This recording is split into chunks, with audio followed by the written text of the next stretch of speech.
നമസ്കാരം. ആരോഗ്യമാനന്ദം പരിപാടിയിലേക്ക് സ്വാഗതം. ജൂലൈ 28 ലോക ഹെപ്പറ്റൈറ്റിസ് ദിനമാണ്. കരളിനെ അതിഗുരുതരമായി ബാധിക്കുന്ന 2 തരത്തിലുള്ള ഹെപ്പറ്റൈറ്റിസുകളെ പറ്റിയും അവയുടെ പ്രതിരോധത്തെ പറ്റിയും കൂടുതൽ അവബോധം പൊതുജനത്തിന് ഉണ്ടാക്കുക എന്ന ലക്ഷ്യത്തോടെയാണ് ഈ ദിനം ആചരിച്ചു വരുന്നത്. ഈ രോഗത്തിനെ പറ്റി പലതരത്തിലുള്ള തെറ്റിദ്ധാരണകളാണ് ഇപ്പോഴും നിലനിൽക്കുന്നത്. ഇത് ചികിത്സിച്ച് ഭേദമാക്കാൻ കഴിയില്ല എന്നൊരു ധാരണ പോലും ജനങ്ങൾക്കിടയിൽ നിലനിൽക്കുന്നുണ്ട്. അത്തരം കാര്യങ്ങളെ പറ്റി നമുക്ക് കൂടുതൽ അറിവുകൾ പറഞ്ഞു തരാൻ ഇന്ന് നമ്മളോടൊപ്പം ഉള്ളത് തിരുവനന്തപുരം SUT ആശുപത്രിയിലെ കൺസൾട്ടന്റ് ഗ്യാസ്ട്രോ എൻട്രോളജിസ്റ്റ് ഡോക്ടർ ലക്ഷ്മിയാണ്. നമുക്ക് ഡോക്ടറോട് കൂടുതൽ കാര്യങ്ങൾ ചോദിക്കാം. ജൂലൈ 28 ലോക ഹെപ്പറ്റൈറ്റിസ് ദിനമായി ആചരിക്കുകയാണ്. ഹെപ്പറ്റൈറ്റിസ് ബി അതുപോലെ ഹെപ്പറ്റൈറ്റിസ് സി എന്നീ മാരകമായ 2 കരളിനെ ബാധിക്കുന്ന ഹെപ്പറ്റൈറ്റിസ് വൈറസുകൾക്കെതിരെ ജനങ്ങളിൽ ഒരു അവബോധം പുലർത്തുവാനും അതിനെതിരെ സ്വീകരിക്കേണ്ട ജാഗ്രതാ നിർദ്ദേശങ്ങളെക്കുറിച്ച് മനസ്സിലാക്കുവാനാണ് ലോകാരോഗ്യ സംഘടനയുടെ ആഹ്വാനത്തിൽ ഹെപ്പറ്റൈറ്റിസ് ദിനം ജൂലൈ 28-ാം തീയതി ആചരിക്കുന്നത്. ഈ വർഷത്തെ ഹെപ്പറ്റൈറ്റിസ് ദിനത്തിന്റെ സന്ദേശമാണ് hepatitis let's break it down എന്നതാണ്. ഇതുകൊണ്ട് ഉദ്ദേശിക്കുന്നത് ഹെപ്പറ്റൈറ്റിസിനെ ചുറ്റിപ്പറ്റി പലതരം തെറ്റായ ചിന്താധാരകളും വിശ്വാസങ്ങളും ഉണ്ട്. അത് ചികിത്സിച്ച് ഭേദമാക്കാൻ പറ്റാത്ത രോഗമാണ്, അല്ലെങ്കിൽ അത് വന്നു കഴിഞ്ഞവർക്കൊക്കെ ചികിത്സയില്ല, അത് വന്നു കഴിഞ്ഞാൽ ലിവർ ക്യാൻസർ ഉണ്ടാകും എന്നിങ്ങനെ പല മിഥ്യാധാരണകളും ജനങ്ങളുടെ ഇടയിലുണ്ട്. അപ്പോൾ ഈ മിഥ്യാധാരണകളൊക്കെ മാറ്റുവാനും ഹെപ്പറ്റൈറ്റിസിൻ്റെ ചികിത്സ എല്ലാവർക്കും ലഭ്യമാക്കുവാനും ഇത് ചികിത്സിച്ചാൽ തുടക്കത്തിലേ കണ്ടുപിടിച്ച് ചികിത്സിച്ചാൽ പൂർണ്ണമായും ഭേദമാക്കാവുന്ന രോഗമാണ് എന്ന ഒരു അവബോധം ജനങ്ങളിൽ നൽകുവാനും ഈ ദിനാചരണത്തുകൊണ്ട് ഉദ്ദേശിക്കുന്നു.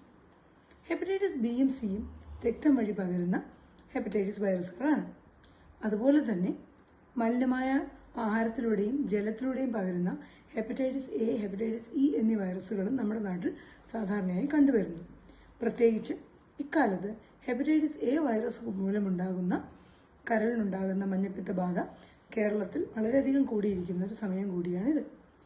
അപ്പോൾ എല്ലാ തരം ഹെപ്പറ്റൈറ്റിസിനെതിരെയും ജനങ്ങളുടെ ഒരു അവബോധം സൃഷ്ടിക്കുക, ഹെപ്പറ്റൈറ്റിസിനെ അകറ്റി നിർത്തുവാനായി നമ്മൾ സ്വീകരിക്കേണ്ട പ്രതിരോധ മാർഗങ്ങളെക്കുറിച്ച് മനസ്സിലാക്കുക, ഇതെല്ലാമാണ് ഈ ദിനാചരണം കൊണ്ട് ഉദ്ദേശിക്കുന്നത്. ഹെപ്പറ്റൈറ്റിസ് ബി വൈറസിന് ഫലപ്രദമായ ഒരു വാക്സിൻ അവൈലബിൾ ആണ്. അപ്പോൾ ഈ വാക്സിൻ കൃത്യമായി ഉപയോഗിച്ചാൽ നമുക്ക് ഹെപ്പറ്റൈറ്റിസ് ബിയെ തുടച്ചു നീക്കാൻ തന്നെ സാധിക്കും. കുട്ടികൾക്ക് തീർച്ചയായും ജനിച്ച ഉടനെ തന്നെ ഹെപ്പറ്റൈറ്റിസ് ബി വാക്സിൻ നൽകേണ്ടതാണ്. ഇതുവരെ വാക്സിൻ എടുത്തിട്ടില്ലാത്ത പ്രായപൂർത്തിയായവർക്കും ഈ വാക്സിൻ എടുക്കുന്നത് നല്ലതായിരിക്കും. തുടക്കത്തിലെ കണ്ടുപിടിച്ചാൽ ഇത് പൂർണ്ണമായും ചികിത്സിച്ച് ഭേദമാക്കാം.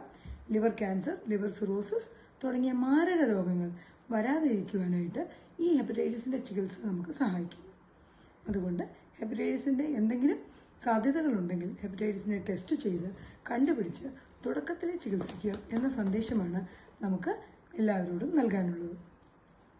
ഒട്ടേറെ പേർ അഭിമുഖീകരിക്കുന്നതും കൃത്യമായ ആവശ്യത്തിന് വെള്ളം കുടിക്കുന്നതിലൂടെയും കുറച്ച് വ്യക്തിശുചിത്വം പാലിക്കുന്നതിലൂടെയും തന്നെ ഒരു പരിധിവരെ നമുക്ക് ഫലപ്രദമായി പ്രതിരോധിക്കാവുന്നതുമായ ഒരു രോഗമാണ് യൂറിനറി ഇൻഫെക്ഷൻ. സ്ത്രീകളിൽ പൊതുവെ ഈ രോഗത്തിന്റെ തീവ്രത കൂടുതലായി കണ്ടുവരാറുണ്ട്. എന്നാൽ എങ്ങനെയൊക്കെയാണ് ശ്രദ്ധിച്ചാൽ ഇത് പരിഹരിക്കാവുന്നതെന്നോ പ്രതിരോധിക്കാനുള്ള വഴികൾ എന്തൊക്കെയാണെന്നോ ഉള്ള വ്യക്തമായ അറിവില്ലായ്മയാണ് എല്ലാവരുടെയും പ്രശ്നം. ഈ വക കാര്യങ്ങളൊക്കെ നമുക്ക് തിരുവനന്തപുരം SUT ആശുപത്രിയിലെ consultant nephrologist doctor Arun RS ചോദിക്കാം. നമുക്ക് സാധാരണ വളരെയധികം ഉണ്ടാകുന്ന ഒരു അസുഖമാണ് മൂത്രത്തിലെ പഴുപ്പ്, യൂറിനറി ട്രാക്ട് ഇൻഫെക്ഷൻ എന്ന് പറയുന്നത്. ജലദോഷവും പനിയും പോലെ മിക്ക ആൾക്കാർക്കും ഉണ്ടാവുന്നതാണ്. അത് എന്തുകൊണ്ട് ഉണ്ടാവുന്നു, എന്തൊക്കെയാണ് ലക്ഷണങ്ങൾ, എങ്ങനെ നമുക്ക് തടുക്കാനാകും എന്ന് നമുക്ക് നോക്കാം. മൂത്രത്തിലെ പഴുപ്പ് എന്ന് പറയുമ്പോൾ നമ്മുടെ വൃക്കയിൽ നിന്നും മൂത്രനാളം വഴി മൂത്രസഞ്ചിയിൽ നിന്നും അവിടെ നിന്ന് അത് മൂത്രവാഹിനി വഴി പുറത്തോട്ട് പോകുന്നു. അപ്പോൾ ഇതിൽ നമുക്ക് എവിടെ ഉണ്ടാകുന്ന അണുബാധയും മൂത്രത്തിൽ യൂറിനറി ട്രാക്ട് ഇൻഫെക്ഷൻ എന്ന് പറയാറുണ്ട്. സാധാരണഗതിയിൽ വരുന്നത് നമുക്ക് മൂത്രസഞ്ചിയിലാണ്, മൂത്രം കിടക്കുന്ന മൂത്രസഞ്ചിയിലാണ് സാധാരണ ഇൻഫെക്ഷൻ വരുന്നത്. അവിടെ നിന്ന് ഇൻഫെക്ഷൻ മുകളിലോട്ട് കയറി വൃക്കകളെ അഫക്റ്റ് ചെയ്യാറുണ്ട്. ഇതിലിങ്ങനെ വരുമ്പം സാധാരണ ഉണ്ടാക്കുന്നത് ബാക്ടീരിയകളാണ് മൂത്രത്തിൽ ഇൻഫെക്ഷൻ ഉണ്ടാകുന്നത്. ചില സമയങ്ങളിൽ ഫംഗൽ ഇൻഫെക്ഷൻ ഉണ്ടാവാറുണ്ട്. കൂടുതലും ബാക്ടീരിയകളാണ് ഇൻഫെക്ഷൻ ഉണ്ടാക്കുന്നത്. ഇതിൻ്റെ ലക്ഷണങ്ങൾ എന്തൊക്കെയാണെന്ന് നോക്കാം. മൂത്രം ഒഴിക്കുമ്പോൾ ഉണ്ടാകുന്ന വേദന, തരിപ്പ്, അടിവയറ് വേദന, പിന്നെ ഒരു പനി, ചെറിയ രീതിയിലുള്ള പനി, പിന്നെ വിറയൽ, പിന്നെ അസുഖം കൂടുമ്പോൾ പനിയും വളരെ കാഠിന്യമുള്ള പനിയാവും, വിറയൽ വരും, ഛർദ്ദിക്കാൻ വരും തുടങ്ങിയവയാണ് ഈ മൂത്രത്തിലെ പഴുപ്പിന്റെ ലക്ഷണങ്ങൾ. മൂത്രത്തിൽ കൂടി പഴുപ്പ് വരുന്നതായിട്ട് തോന്നാം, മൂത്രത്തിൽ രക്തത്തിന്റെ അളവ് ഉണ്ടാവാം. ഇതൊക്കെയാണ് മൂത്രത്തിലെ പഴുപ്പിന്റെ ലക്ഷണങ്ങൾ. ഇനി ഈ അസുഖം വന്നാൽ നമ്മൾ എങ്ങനെ കണ്ടുപിടിക്കാൻ പറ്റും? കണ്ടുപിടിക്കാൻ വളരെ എളുപ്പമാണ്. യൂറിൻ റൊട്ടീൻ എക്സാമിനേഷൻ എന്ന് പറയുന്നത് മൂത്രത്തിലുള്ള പഴുപ്പിന്റെയോ രക്തത്തിന്റെ RBCയുടെയൊക്കെ നോക്കാനാണ്. അതൊന്നും ചെയ്ത് നോക്കിയാൽ മതി. അതിൽ പസ്സൽസ് എന്ന് കാണും, പസ്സൽസ് അല്ലെങ്കിൽ WBC എന്ന് കാണും. അത് യൂഷ്വലി യൂറിൻ ഇൻഫെക്ഷൻ വരുമ്പം അതൊരു 10 മുകളിലൊക്കെ വരികയാണ്, അല്ലെങ്കിൽ പ്ലെന്റി എന്നൊക്കെ എഴുതിയിരിക്കും. അപ്പം അങ്ങനെ വരുമ്പോഴത്തേക്കും അത് യൂറിനറി ഇൻഫെക്ഷനായിട്ട് നമ്മൾ എടുക്കാറുണ്ട്. അതിനുശേഷം എത്രത്തോളം സിവിയർ എന്ന് അറിയാൻ വേണ്ടിയിട്ട് കൗണ്ട് നോക്കും, ടോട്ടൽ കൗണ്ട് കൂടുതലാണോ എന്ന് നോക്കും. പിന്നെ അത് കിഡ്നിയെ ബാധിച്ചെന്ന് അറിയാൻ വേണ്ടി ക്രിയാറ്റിൻ എന്നൊരു ടെസ്റ്റ് ഉണ്ട്. കൗണ്ട്, CRP അങ്ങനെ ഇൻഫെക്ഷൻ്റെ പാരാമീറ്റേഴ്സ് ക്രിയാറ്റിൻ എന്നൊരു ടെസ്റ്റ് ചെയ്യും നമ്മൾ. അതിനുശേഷം ഇത്രയും ചെയ്തിട്ട് സാധാരണഗതിയിൽ ഇതിൽ വലിയ കൗണ്ടൊന്നും കൂട്ടില്ല, ചെറുതാണെങ്കിൽ ആൻറ്റിബയോട്ടിക് കൊടുത്തിട്ട് യൂറിൻ കൾച്ചർ ചെയ്തിട്ട് ഏത് ബാക്ടീരിയ ആണെന്ന് നോക്കിയിട്ട് നമ്മൾ ആവശ്യം നല്ല ലക്ഷണം ഉണ്ടെങ്കിൽ ആദ്യം ആൻറ്റിബയോട്ടിക് സ്റ്റാർട്ട് ചെയ്യും. ഇവർ എല്ലാത്തിനും ചേരുന്ന ഒരു ആൻറ്റിബയോട്ടിക് സ്റ്റാർട്ട് ചെയ്യും. യൂറിൻ കൾച്ചർ നോക്കിയിട്ട് ആൻറ്റിബയോട്ടിക് മാറ്റും. സാധാരണ ടാബ്ലറ്റ് മതി, കഴിക്കുന്ന മരുന്ന് മതി. ഇനി കൗണ്ട് കൂടുതലാണ്, ക്രിയാറ്റിൻ കൂടുതലാണ്, അങ്ങനത്തെ വലിയ പ്രശ്നമൊക്കെ ഉണ്ടെങ്കിൽ ഇഞ്ചക്ഷൻ ആൻറ്റിബയോട്ടിക് കൊടുക്കേണ്ടി വരും. പിന്നെ കൗണ്ട് കൂടുതലാണ്, നല്ല വിറയലുണ്ട്, കിഡ്നിയെ ബാധിച്ചിട്ട് തോന്നുന്നുണ്ടെങ്കിൽ അൾട്രാസൗണ്ട് സ്കാൻ ചെയ്ത് നോക്കണം. സ്കാൻ ചെയ്ത് നോക്കുമ്പോൾ കിഡ്നിയിൽ പഴുപ്പുണ്ടെങ്കിൽ അതിനെ പൈലോനെഫ്രൈറ്റിസ് എന്നാണ് പറയുന്നത്. അത്തരം കാര്യങ്ങളിലും കിഡ്നിക്കകത്ത് പഴുപ്പൊക്കെ വന്നു കഴിഞ്ഞാൽ നമ്മൾ 2 ആഴ്ചയൊക്കെ സ്ഥിരമായിട്ട് ഇഞ്ചക്ഷൻ തന്നെ കൊടുക്കേണ്ടി വരും. പിന്നെ കിഡ്നിക്കകത്ത് കല്ലുണ്ടെങ്കിൽ, കിഡ്നിക്കകത്ത് വേറെ എന്തെങ്കിലും കുഴപ്പമുണ്ടെങ്കിലൊക്കെ ഇങ്ങനെ ഇൻഫെക്ഷൻ വരാം. അപ്പോൾ അതുകൊണ്ട് യൂറിൻ ഇൻഫെക്ഷൻ വരുമ്പോൾ ഒരു സ്കാൻ എടുത്ത് നോക്കുന്നത് തെറ്റില്ല, എന്തെങ്കിലും ചെറിയ പ്രശ്നമുണ്ടോ എന്നൊക്കെ നമുക്ക് അറിയാൻ പറ്റും. ഇങ്ങനെ നമ്മൾ ചികിത്സിച്ച് മതിയാക്കുമ്പോൾ സാധാരണഗതിയിൽ ഇത് മാറുന്നതാണ്. പിന്നെ വീണ്ടും യൂറിൻ ഇൻഫെക്ഷൻ വരാറുണ്ട്. അതെങ്ങനെയെന്ന് പറഞ്ഞാൽ ഷുഗർ ഉള്ളവർക്കും പിന്നെ കിഡ്നിക്ക് അസുഖമുള്ളവർക്കും കല്ലുള്ളവർക്കും ഒക്കെ വീണ്ടും ഇങ്ങനെ വൃക്കകളിൽ ഇൻഫെക്ഷൻ വരാറുണ്ട്. അങ്ങനെയുള്ളവർക്ക് അതിൻ്റെ കാരണങ്ങൾ, ഷുഗർ ഉള്ളവർ ഷുഗർ വളരെ കൃത്യമായിട്ട് നിയന്ത്രിച്ച് വയ്ക്കണം. പിന്നെ കല്ല് അതൊക്കെ ഉള്ളവർ അതെല്ലാം നമ്മൾ മാനേജ് ചെയ്ത് വയ്ക്കാറുണ്ട്. പിന്നെ ഇതൊക്കെയാണ് ചെയ്യുന്നത്. പിന്നെ എങ്ങനെ ഇനി സ്ഥിരമായിട്ട് വരാതിരിക്കാമെന്നുള്ളത്, നല്ലോണം വെള്ളം കുടിക്കണം. വെള്ളം ആവശ്യത്തിന് കുടിക്കണം. വെള്ളം കുടിക്കാൻ പറ്റും. ചിലപ്പോൾ ഹാർട്ടിനസ് ഉള്ളവർക്കൊക്കെ വെള്ളം കുടിക്കാൻ പറ്റില്ല. അല്ലാത്തുള്ളവരൊക്കെ നല്ലോണം ദിവസം 2 ലിറ്ററിനും 3 ലിറ്ററിനും ഇടയ്ക്ക് വെള്ളം കുടിക്കുക. മൂത്രം ഒഴിക്കുന്ന ഭാഗമെല്ലാം നല്ല വൃത്തിയായിട്ട് സൂക്ഷിക്കുക, നല്ല ഹൈജീനായിട്ടെല്ലാം സൂക്ഷിക്കുക എന്നൊക്കെ ചെയ്യുമ്പോഴത്തേക്കും ഇത് നമുക്ക് തടുക്കാൻ പറ്റും. ഇനി പിന്നെ ചെറിയ ലക്ഷണം ഉണ്ടാകുമ്പോൾ തന്നെ ഏറ്റവും അടുത്തുള്ള ഡോക്ടറെ കാണിച്ച് യൂറിൻ ഇൻഫെക്ഷൻ ആണെങ്കിൽ ആൻറ്റിബയോട്ടിക് സ്റ്റാർട്ട് ചെയ്യുകയാണെങ്കിൽ നമുക്ക് വലിയ കിഡ്നിയെ ബാധിക്കാതെ ഇഞ്ചക്ഷനൊക്കെ എടുക്കാതെ നമുക്കത് ഒഴിവാക്കാൻ പറ്റും. പിന്നെ സ്ഥിരമായിട്ട് വരുന്നവർക്ക് നമ്മൾ നെഫ്രോളജിസ്റ്റ് കണ്ടിട്ട് നമ്മൾ ചിലപ്പം ആൻറ്റിബയോട്ടിക് പ്രൊഫിലാക്സ് കൊടുക്കാറുണ്ട്. ഒരു 3 മാസമൊക്കെ സ്ഥിരമായിട്ട് രാത്രി കഴിക്കാനുള്ള ആൻറ്റിബയോട്ടിക് ഒക്കെ കൊടുക്കാറുണ്ട്. നമുക്ക് നല്ല രീതിയിൽ വെള്ളം കുടിക്കുകയും ചെറിയ ഇൻഫെക്ഷൻ വല്ലതും നമ്മുടെ ഷുഗർ കൺട്രോൾ ചെയ്യുകയും നമ്മുടെ ബാക്കി കാര്യങ്ങൾ കൺട്രോൾ ചെയ്യുകയും പിന്നെ ചെറിയ ഇത് വരുമ്പോൾ തന്നെ ഡോക്ടറെ കാണുകയും ചെയ്താൽ ഇത് യൂറിൻ മൂത്രത്തിലെ പഴുപ്പ് വലിയ പ്രശ്നമാണ് നമുക്ക് പരിഹരിക്കാൻ സാധിക്കും. കുട്ടികൾ സ്ക്രീൻ ടൈം ചിലവഴിക്കുന്നത് എങ്ങനെ കുറയ്ക്കാനാകും? എന്തുകൊണ്ടാണ് നിരോധിച്ച yellow cats reels, CoComelon എന്നിവ കുട്ടികളെ കാണുവാൻ അനുവദിക്കരുതെന്ന് പറയുന്നത്? രക്ഷിതാക്കൾ എന്തൊക്കെ മാർഗങ്ങളിലൂടെ ആകണം കുട്ടികളുടെ ബിഹേവിയറിനെ ബാധിക്കുന്ന ഇത്തരം ഗാഡ്ജറ്റ്സിനെ ഒഴിവാക്കേണ്ടത്? കുട്ടികളുടെ ഈ സ്ക്രീൻ ടൈം സ്വഭാവം എങ്ങനെയൊക്കെ കുട്ടികളെ ബാധിക്കും? SUT ആശുപത്രിയിലെ child development therapist Reshmi Mohan വ്യക്തമായി വിവരിക്കുന്നുണ്ട് ഇക്കാര്യങ്ങൾ. അതെന്തൊക്കെയാണെന്ന് നമുക്ക് ഡോക്ടറിനോട് തന്നെ ചോദിക്കാം. ഞാൻ ഇന്ന് നിങ്ങൾക്ക് മുന്നേ ഷെയർ ചെയ്യാൻ ഉദ്ദേശിക്കുന്നത്, ഇപ്പം വീട്ടിലെല്ലാവർക്കും ഒരു പേടി അല്ലെങ്കിൽ ഒരു കൺസേൺ ആയിട്ട് വരുന്ന സ്ക്രീൻ ടൈം അല്ലെങ്കിൽ സ്ക്രീൻ അഡിക്ഷനെ പറ്റിയിട്ടാണ്. നമ്മൾ കുഞ്ഞു മക്കൾ കൂടുതലായിട്ട് സ്ക്രീൻ ടൈം യൂസ് ചെയ്യുന്നു, പല രീതിയിലുള്ള ഗാഡ്ജറ്റ്സ് യൂസ് ചെയ്യുന്നു. അപ്പോൾ അതിനെ പറ്റിയിട്ടുള്ള ഏതാനും ചില കാര്യങ്ങളാണ്. അതായത് അതെങ്ങനെ നമുക്ക് പാരൻസിന് ഹാൻഡിൽ ചെയ്യാൻ പറ്റുന്ന കാര്യങ്ങൾ എങ്ങനെയാണ്, എങ്ങനെ നമ്മൾ സ്ക്രീൻ ടൈം ആ ഒരു സ്ക്രീൻ ടൈമിൽ നിന്ന് കുഞ്ഞുങ്ങളെ നമ്മൾ എങ്ങനെ മാറ്റിക്കൊണ്ട് വരണം, അതിൻ്റെ ദൂഷ്യഫലങ്ങൾ എന്തൊക്കെയാണ്, നമുക്ക് കുഞ്ഞുങ്ങൾക്ക് എന്തൊക്കെ പറഞ്ഞു കൊടുക്കണം എന്നതിനെ പറ്റിയാണ് ഞാനൊന്ന് ഡിസ്കസ് ചെയ്യുന്നത്.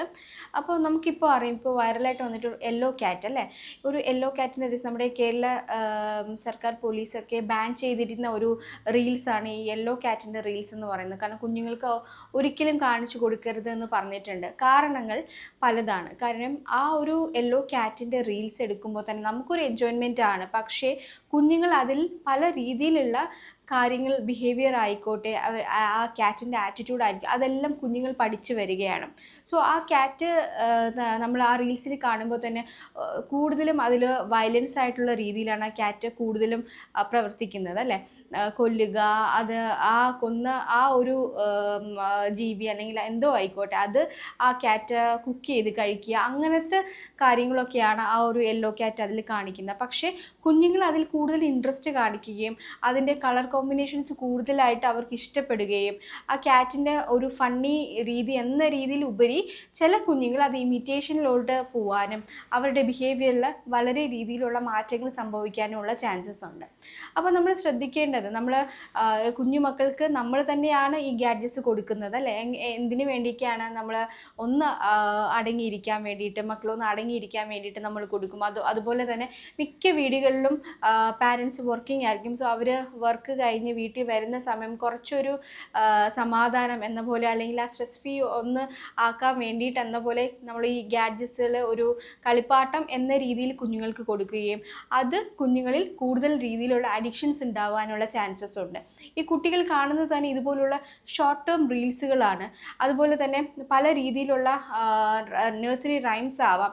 സോ ഇതെല്ലാം കുഞ്ഞുങ്ങളുടെ ബിഹേവിയറിനെ ബാധിക്കും. അതിലുപരി തന്നെ ഈ ഒരു സ്ക്രീൻ ടൈം അല്ലെങ്കിൽ ഈ ഒരു സ്ക്രീൻ അഡിക്ഷൻ കൂടുന്നത് കൊണ്ട് തന്നെ അവർക്ക് പല രീതിയിലുള്ള ബുദ്ധിമുട്ടുകൾ ഉണ്ടാവാനുള്ള ചാൻസസ് ഉണ്ട്. അതിൽ ഒന്ന് നമ്മൾ പറയുന്നത് എന്താ, അവർക്ക് അറ്റൻഷൻ കുറയാനുള്ള ചാൻസസ് ഉണ്ട്. അതായത് പഠിത്ത കാര്യത്തിൽ അവർക്ക് ശ്രദ്ധ കുറവ്, അക്കാഡമിക്കലി പൂറായിട്ടായിരിക്കും അവർ വരുന്നത്. മാത്രമല്ല സ്ലീപ്പ് ഡിപ്രിവേഷൻ, അതായത് ഉറക്കക്കുറവ്. ചില കുഞ്ഞുങ്ങൾ ഫുഡ് കഴിക്കുമ്പോഴും അവർക്ക് സ്ക്രീൻ ടൈം വേണം, ഗാഡ്ജറ്റ്സ് വേണം, അല്ലെങ്കിൽ കിടന്നുറങ്ങുന്നതിന് മുന്നേ ഫോൺ യൂസ് ചെയ്തിട്ട് കിടന്നുറങ്ങുന്ന കുഞ്ഞുങ്ങളുണ്ട്. അപ്പോൾ ഇങ്ങനത്തെ രീതിയിലുള്ള കാര്യങ്ങളാകുമ്പോൾ തന്നെ ഈ ഉറക്കക്കുറവ് വളരെയധികം കുഞ്ഞുങ്ങളെ ബാധിക്കുന്നുണ്ട്. ഈ ഉറക്കമില്ലായ്മ വരുന്നതോടുകൂടി തന്നെ ഇവർ സ്കൂളിൽ ചെല്ലുന്ന സമയത്ത് എന്ത് പറ്റും, ആ ഒരു ഉറക്കം സ്കൂളിലും ആ ഒരു രീതിയിൽ ഉറക്കം തൂങ്ങിയിരിക്കുക, അല്ലെങ്കിൽ പഠിത്തത്തിൽ ആ ടീച്ചേഴ്സ് പറയുന്നത് ശ്രദ്ധിക്കാതിരിക്കുക. സോ അക്കാഡമിക്കൽ വരുമ്പോൾ ഇവർക്ക് മാർക്സ് കുറയാനും ക്ലാസ്സിൽ ശ്രദ്ധിക്കാതിരിക്കാനും നോട്ട്സ് കംപ്ലീറ്റ് ആക്കാതിരിക്കാനും ഉള്ള ചാൻസസ് ഒക്കെ ഉണ്ട്. അത് നമ്മളിപ്പോൾ കുഞ്ഞിലെ തന്നെ മാറ്റിക്കൊണ്ട് വന്നാൽ വളരെയധികം നല്ലതാണ്. കൂടുതൽ ഹയർ സ്റ്റഡീസിലോട്ട് പോകുന്നതോടുകൂടി തന്നെ ഇവർക്ക് ആ രീതിയിൽ, അതായത് കൂടുതൽ അറ്റൻഷൻ ഇല്ലാണ്ട്, ഇപ്പം മാത്സ് ഒക്കെയാണ് ചെയ്യുന്ന സമയത്തെങ്കിൽ അവർക്ക് എങ്ങനെയെങ്കിലും അത് ചെയ്ത് തീർത്തിട്ട് പോയാൽ മതി. ഇത് കറക്റ്റാണോ, അതല്ലെങ്കിൽ ടൈം എടുത്ത് ചെയ്യാനുള്ള ആ ഒരു ക്ഷമയോ ഈ കുഞ്ഞുങ്ങൾക്ക് ഉണ്ടാവില്ല. അപ്പോൾ ഈ ഉറക്കക്കുറവ് ഉണ്ടാവാനുള്ള ചാൻസ് ഉണ്ട് ഈ ഗാഡ്ജറ്റ്സ് കൂടുതൽ യൂസ് ചെയ്യുന്ന വഴി. മാത്രമല്ല പിന്നീടുള്ളത് പിയർ ഗ്രൂപ്പ് ഇൻറ്ററാക്ഷൻ വളരെയധികം കുറവായിരിക്കും. ഇവരുടെ ഏജിലുള്ള കുഞ്ഞുങ്ങളുമായിട്ട് കളിക്കാൻ, അതായത് ഏത് ഏജ് ഗ്രൂപ്പാണോ ആ ഏജ് ഗ്രൂപ്പായിട്ടുള്ള കുഞ്ഞുങ്ങളുമായിട്ട് കളിക്കാൻ ഇവർക്ക് ഇൻട്രസ്റ്റ് കുറവായിരിക്കും. മാത്രമല്ല സോഷ്യൽ കമ്മ്യൂണിക്കേഷൻ ഇവർക്ക് ഭയങ്കര അധികം ബുദ്ധിമുട്ടുകൾ കാണാം. അതായത് നമ്മളുമായിട്ട് ഇൻട്രസ്റ്റ്ലി സംസാരിക്കുന്നതിലുപരി ഇവർ കൂടുതലും ഫ്രണ്ട്ഷിപ്പ് വെക്കുന്നത് ഗാഡ്ജറ്റ്സും ഫോണും TV ഒക്കെ ആയിരിക്കും. സോ അവരുടേതായ രീതിയിൽ അല്ല അവരുടേതായ ഒരു ലൈഫ് സ്റ്റൈലിലേക്ക് പോകാനുള്ള ചാൻസസ് ഉണ്ട്. അതിലുപരി തന്നെ നമുക്ക് ദേഷ്യം വന്നിട്ട് ഫോൺ വാങ്ങിക്കുമ്പോൾ എന്താ സംഭവിക്കുക, ടെമ്പർ ടാൻട്രം അല്ലേ, അവർക്ക് ദേഷ്യം വരാനും അവർ പിടിവാശി എന്ന രീതിയിൽ അവർ ഫുഡ് കഴിക്കാതിരിക്കുക, അല്ലെങ്കിൽ നമ്മൾ പറഞ്ഞാൽ അനുസരിക്കാതിരിക്കുക, ഈ രീതിയിലുള്ള ബിഹേവിയറൽ ഇഷ്യൂസ് വരാനുള്ള ചാൻസസ് ഉണ്ട്. മെയിൻലി നമ്മൾ പറയുന്നത് സ്പീച്ച് ആൻഡ് ലാംഗ്വേജ് ഡിലേ വരാനുള്ള ചാൻസസ് വളരെയധികം കൂടുതലാണ്. കാരണം ഈ ഒരു ഗാഡ്ജറ്റ്സിൽ അവർ കണ്ടുകൊണ്ടിരിക്കുമ്പോൾ ഇപ്പോൾ ഈവൻ പാട്ടായിക്കോട്ടെ അല്ലെങ്കിൽ സ്റ്റോറീസ് ആയിരിക്കും, അതിൽ ഒരു തിരിച്ചൊരു മീൻസ് നമുക്ക് ഇൻട്രാക്റ്റ് ചെയ്യാനായിട്ട് പറ്റുന്നത്, കുഞ്ഞുങ്ങളും ഗാഡ്ജറ്റും ഇൻട്രാക്റ്റ് ചെയ്യാനുള്ള ആ ഒരു സ്പെൻഡിങ് ആ ഒരു ഇത് കിട്ടുന്നില്ല. കാരണം ഒൺലി ആ ഒരു ഗാഡ്ജറ്റ്സ് ആണെങ്കിൽ മൊബൈൽ ഫോൺ തന്നെയാണ് അവിടെ ക്വസ്റ്റ്യനും കൊടുക്കുന്നത് ആൻസറും കൊടുക്കുന്നത്. അപ്പോൾ കുഞ്ഞിന് സംസാരിക്കാനുള്ള ആ ഒരു സ്പേസ് അവിടെ കിട്ടാതിരിക്കുകയും അതുകൊണ്ട് തന്നെ അവർക്ക് സ്പീച്ച് ഡിലേ വരാനുള്ള ചാൻസസും കൂടുതലാണ്. പിന്നെ മാത്രമല്ല ഇവർ കാണുന്ന കാർട്ടൂൺസ്, കുറേയധികം കാർട്ടൂൺസ് ഉണ്ട്. അതിൽ 1-2 കാർട്ടൂൺസ് ഞാൻ പറയാം. ഇതൊക്കെ ഓൾമോസ്റ്റ് നമ്മൾ ബാൻഡ് ചെയ്യേണ്ട കാർട്ടൂൺസാണ്. ഒന്ന് നമ്മൾ പറയുന്നത് കൊക്കോമെലോൺ ആണ്. ഇതിലാണെങ്കിൽ കൂടുതലും കളേർഡ് വിഷനാണ്, കൂടുതൽ അട്രാക്റ്റീവ് ആയിട്ടുള്ള കളേഴ്സാണ്, ബ്രൈറ്റ് കളേഴ്സാണ്. സോ കുഞ്ഞുങ്ങൾ അതിൽ കൂടുതൽ ഇൻട്രസ്റ്റ് കാണിക്കുന്നു. ആ കളറിലോട്ട് ഇൻട്രസ്റ്റ് കൂടുന്തോറും അവർ ഈ ഒരു കൊക്കോമെലോൺ എന്ന ആ ഒരു പ്രോഗ്രാമിലൂടെ കൂടുതൽ അഡിക്റ്റഡ് ആവാൻ ചാൻസ് ഉണ്ട്. മാത്രമല്ല അതിൽ കൂടുതലും കണ്ടുവരുന്നത് സോങ്സ് ആയിരിക്കും, നഴ്സറി റൈംസ് ആയിരിക്കും. പക്ഷേ ഈ നഴ്സറി റൈംസ് എന്ന് പറയുന്നത് ഭയങ്കര സ്പീഡി ആയിട്ടുള്ള കാര്യങ്ങളാണ്. കാരണം അവർക്ക് ഈ കുഞ്ഞുങ്ങൾ പഠിച്ചു വരുന്നതേ ഉള്ളൂ, അല്ലെ സ്പീച്ച് പഠിച്ചു വരുന്നതേ ഉള്ളൂ, ഓരോ വേർഡ്സും പഠിച്ചു വരുന്നതേ ഉള്ളൂ. പക്ഷേ ഇതിലൂടെ ഈ സ്പീഡായിട്ട് പോകുന്ന ഈ വേർഡ്സ് കേൾക്കുന്തോറും തന്നെ കുഞ്ഞുങ്ങൾക്ക് അത് ക്ലിയർ കിട്ടുന്നില്ല. അപ്പോൾ അവർ ആദ്യത്തെ ലെറ്ററും ലാസ്റ്റത്തെ ലെറ്ററും ആയിരിക്കും കൂടുതൽ അവർ മൈൻഡിൽ ഉള്ളത്. ബാക്കി നടുക്ക് മിഡിലുള്ളതെല്ലാം ഇവരുടേതായ സ്വന്തമായിട്ട് രീതിയിലായിരിക്കും പാടുകയും അല്ലെങ്കിൽ പറയുകയും ചെയ്യുന്നത്. അപ്പോൾ നമുക്കതിൽ അൺക്ലിയർ സ്പീച്ച് വരാനുള്ള ചാൻസസും വളരെയധികം കൂടുതലാണ്. നെക്സ്റ്റ് ഞാൻ ബാൻഡ് ചെയ്യണം എന്ന് പറയുന്ന ഒരു കാർട്ടൂണാണ് ചോട്ടാ ഭീം. ചോട്ടാ ഭീമുള്ള കാർട്ടൂൺ അതിൽ കൂടുതലും വയലൻസ് ആണല്ലേ. അതുപോലെ തന്നെ കുംഫു, ആ ഒരു കുംഫു അതിലും വയലൻസ് ആണ്, കൂടുതലും ഫൈറ്റിങ്ങും ആ രീതിയിലുള്ള ക്യാരക്ടേഴ്സും ഒക്കെയാണ് ആ ഒരു കൊക്കോമെലണിൽ വരുന്നത്. പിന്നെ പറയാൻ ഉദ്ദേശിക്കുന്നത് മാഷ ആൻഡ് ബിയർ ആണ്. ഇതിൽ ആ മാഷ എന്ന് പറയുന്ന കുഞ്ഞ്, ആ ഒരു ക്യാരക്ടർ, ആ കുട്ടി ഭയങ്കരമായിട്ട് ഹൈപ്പർ ആക്റ്റീവാണ്. അതായത് ഒരിടത്ത് ഇരിക്കുന്നില്ല, ബിയർ പറയുന്ന അനുസരിക്കുന്നില്ല, അതുപോലെ തന്നെ ഒരു കാര്യങ്ങൾ ശ്രദ്ധിക്കുന്നില്ല, ശ്രദ്ധയില്ലായ്മ കൊണ്ട് കുറേ അബദ്ധങ്ങൾ പറ്റുന്നു. ഈ കാര്യങ്ങളൊക്കെയാണ് കുഞ്ഞുങ്ങൾ ആ ഒരു ഇമിറ്റേഷൻ എന്ന രീതിയിൽ പഠിച്ചു വരുന്നത്. സോ ഇങ്ങനത്തെ ചില കാർട്ടൂൺസുകൾ നമ്മൾ കുഞ്ഞുങ്ങളെ കാണിക്കാതിരിക്കുകയാണ് ഏറ്റവും അധികം നല്ലതും. മാത്രമല്ല നമ്മളിപ്പോൾ അറിയാം എല്ലാവരും ഗാഡ്ജറ്റ്സ് യൂസ് ചെയ്യുന്നവരാണ്. സോ അതുകൊണ്ട് തന്നെ നമുക്ക് ഫുള്ളി ബാൻഡ് ചെയ്യാനും പറ്റുന്നില്ല. അപ്പോൾ ചിലവർ പറയുന്ന കൺസേൺ ഇങ്ങനെയാണ്, മാം ഒരു രക്ഷയില്ല, എനിക്ക് കുറച്ച് സമയമെങ്കിലും കൊടുത്തേ പറ്റുള്ളൂ എന്ന കുറേ കൺസേൺസും എനിക്ക് കേൾക്കുന്നുണ്ട്. സോ അതിന് വേണ്ടിയിട്ട് ഞാൻ പറയുന്നത്, first of all 0 screen time ആണ് കുഞ്ഞുങ്ങൾക്ക്. എന്നാലും നിങ്ങൾക്ക് ഒട്ടും പറ്റുന്നില്ല, കുറച്ചെങ്കിലും കൊടുക്കണം എന്ന് പറയുമ്പോൾ ഞാൻ പറയുന്ന ഏജ് ഗ്രൂപ്പ് വൈസിൽ ഒരു ടൈമിംഗ് ഉണ്ട്. അതായത് 0 to ഒരു 2 years വരെയുള്ള കുഞ്ഞുങ്ങൾക്ക് നമ്മൾ 0 ഗാഡ്ജറ്റ്സ് ആണ്, അല്ലെങ്കിൽ 0 സ്ക്രീൻ ടൈം ആണ് നമ്മൾ കൊടുക്കാനേ പാടില്ല. നമ്മൾ കഥകളും പാട്ടുകളും ഒക്കെ പാടിക്കൊടുക്കുക. 2 to 5 year ആ ഒരു ഏജ് ഗ്രൂപ്പിൽ ഞാൻ പറയും ഒരു 1 hour, അതായത് ഡെയിലി 1 hour ആണ്, കണ്ടിന്യൂസ് അല്ല. 1 hour എന്ന് പറയുന്നത് സ്പ്ലിറ്റപ്പ് ചെയ്ത് നമ്മൾ കൊടുക്കുക, 5 minutes വെച്ച്. ആഫ്റ്റർ 5 minutes നമ്മൾ തിരിച്ച് ഗാഡ്ജറ്റ്സ് വാങ്ങിച്ചിരിക്കണം.